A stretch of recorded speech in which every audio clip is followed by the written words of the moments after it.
Importante oggi poter focalizzare le tematiche che riguardano la viticoltura, l'adeguamento di comunque di un protocollo che prevede appunto anche le regole dell'UNESCO, la focalizzazione anche di quelle che saranno le tematiche per migliorare la qualità vegetativa delle nostre piante e delle barbatelle che andremo diciamo, utilizzare nei rimpianti, e questo è un focus importante, parte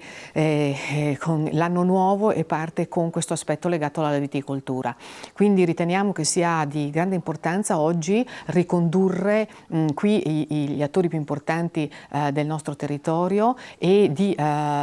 portare, diciamo, quelle che saranno le nuove regole per poter procedere al meglio nelle attività che tutti noi dobbiamo operare, dobbiamo agire, e nelle quali dobbiamo agire appunto nei nostri vigneti. Quindi parte con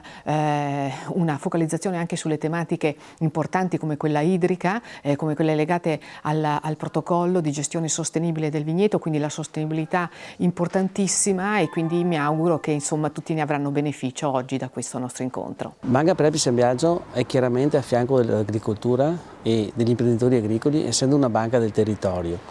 Non possiamo non cogliere quelle che sono le richieste e le aspettative che hanno le aziende agricole in determinati comparti, come quello che può essere la ricerca, soprattutto nei confronti della flavescenza dorata, che è una malattia che sta veramente mettendo a dura prova la coltivazione delle vite nel nostro territorio.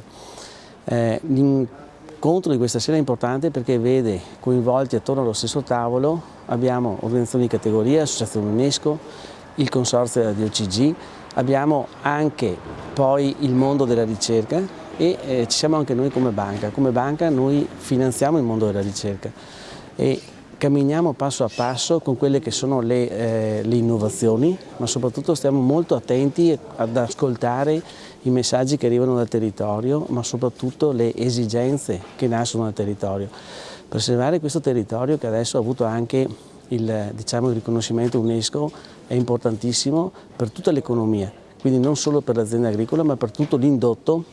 che questo territorio riesce a portare, vedi turismo e vedi tant'altro. Quindi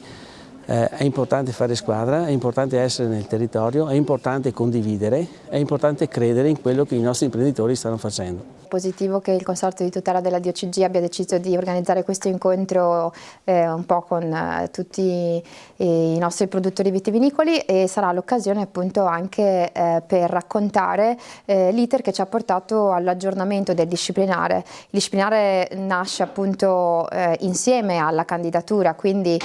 da quelle che sono un po' le norme e gli indirizzi da un punto di vista forestale, agronomico, architettonico, rurale e urbanistico, e quindi racchiude un po' quelle che sono le indicazioni per poter gestire al meglio le nostre colline, conservandole e rispettandole come prevede appunto le regole UNESCO. Nei fatti abbiamo voluto cercare di adattarci a quella che è la situazione oggi dell'agricoltura, anche rispetto a quelli che sono i cambiamenti climatici, per cui abbiamo voluto nei fatti più che altro aggiornare il disciplinare anche per cercare di rendere più facile la vita dei viticoltori e soprattutto per consegnare loro uno strumento che sia il più possibile snello anche da un punto di vista proprio burocratico.